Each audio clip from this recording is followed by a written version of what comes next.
Well, I was raised on a farm, so Dad was a farmer, Mom was a teacher, and we didn't know why there were so many booms in our area. And this is because there's a MOA in northern Indiana called the 12-mile MOA. There's really no regulation, so when the boys in the B-58s wanted to go play, they'd find an MOA, which was over my house, and they'd go play. I like booms. Booms are good.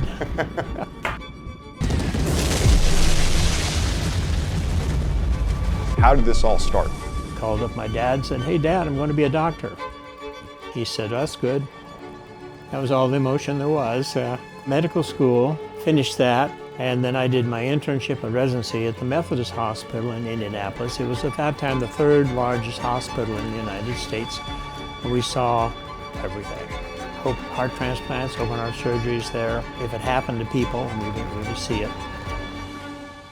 So we had a B-52 crew coming back from Lincoln Heath, England.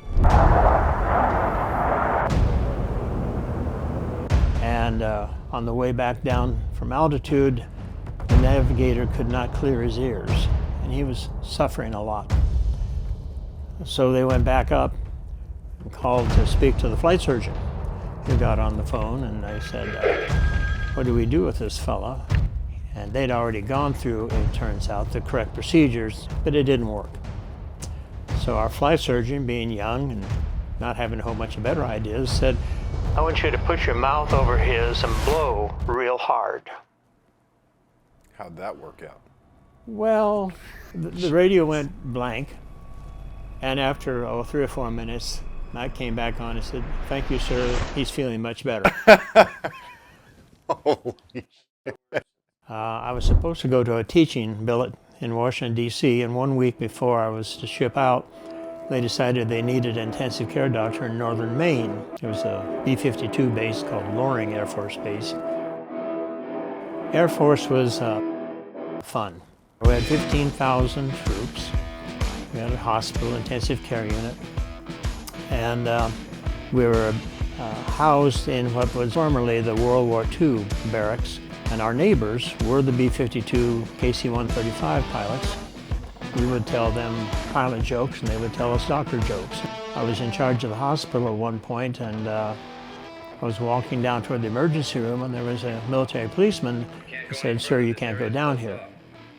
"Okay, why not?" He said, "Well, they're bringing in a body." They'd found the body in a trash dump, by the way. He's really not pleasant because he had to come up from Boston, but he was a professional. He went in and did the autopsy after they brought the body in. I asked him what he'd found, and he said, "That is the nicest black bear I've ever seen."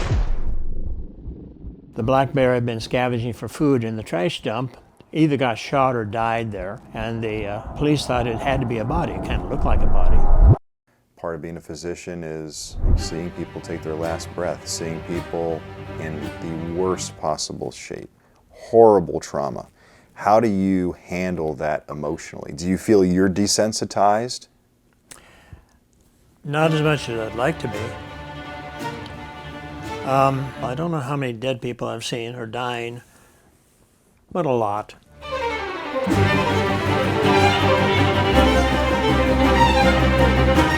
I had a lady one day, I was on one of the floors of the hospital. I was in the intensive care unit doing something. Nurse called me up and said, "Can you come and check this lady?" Sure.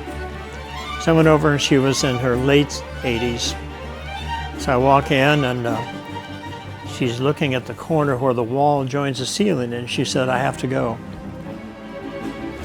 So, obvious question, you have to go to the bathroom, da-da-da-da. Couldn't find anything. Normal examination. Went over the unit. 10 minutes later, a nurse said, "She's dead."